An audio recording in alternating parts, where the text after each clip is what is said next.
আসসালামু আলাইকুম প্রিয় ভাই বোনেরা, আশা করি সবাই ভালো আছেন। সবাইকে অনেক অনেক শুভেচ্ছা জানাই আমার গার্ডেন চ্যানেলের পক্ষ থেকে।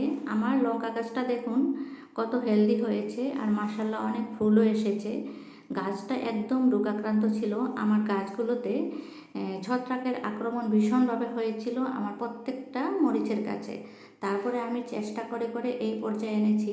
তার আগের অবস্থাটা আমি অবশ্যই আপনাদের দেখাবো। আমি যখন গাছগুলোকে ছত্রাকের আক্রমণ থেকে রক্ষা করার জন্য চেষ্টা করছিলাম, গাছের অবস্থা কী ছিল।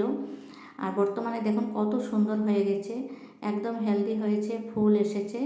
আর ফুলটা যাতে ঝরে না যায়, ফুলটা যাতে থাকে, তার জন্য আমি আজকে কিছু খাদ্য নিয়ে এসেছি।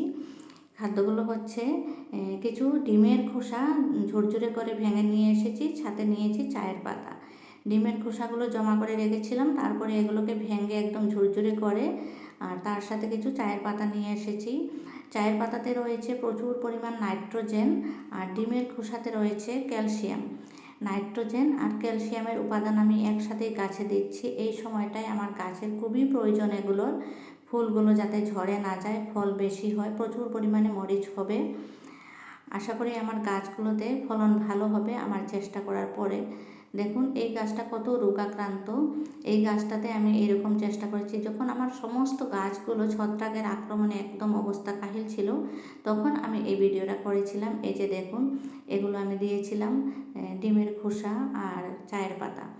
সমস্ত গাছগুলো নিচের দিকের মাটিটা সরিয়ে সরিয়ে তারপর এগুলো দিয়ে, ডিমের খোসাগুলো দিয়ে আমি আবারও মাটি ঢাকা দিয়ে রেখেছিলাম। বন্ধুরা, আপনারা যারা আমার ভিডিও আগে থেকে দেখেন বা আমাকে সাপোর্ট করেন, আপনাদেরকে জানাই অনেক অনেক অভিনন্দন। আর আমার ভিডিওগুলো দেখার জন্য আপনাদেরকে অনেক ধন্যবাদ জানাই। আপনারা অবশ্যই ভিডিওগুলো দেখে একটা লাইক দেবেন। আর আপনারাও যদি বাগান করে ভালোবাসেন, তাহলে অতি অবশ্যই আমার চ্যানেলটাকে সাবস্ক্রাইব করে দেবেন। এখানে দেখুন মাটির টবে রয়েছে গাছ, নিচের দিকের মাটিগুলো আমি সরিয়ে সরিয়ে দিয়ে একটু গর্ত করে তারপরে আমি এগুলো দিয়ে দিচ্ছি।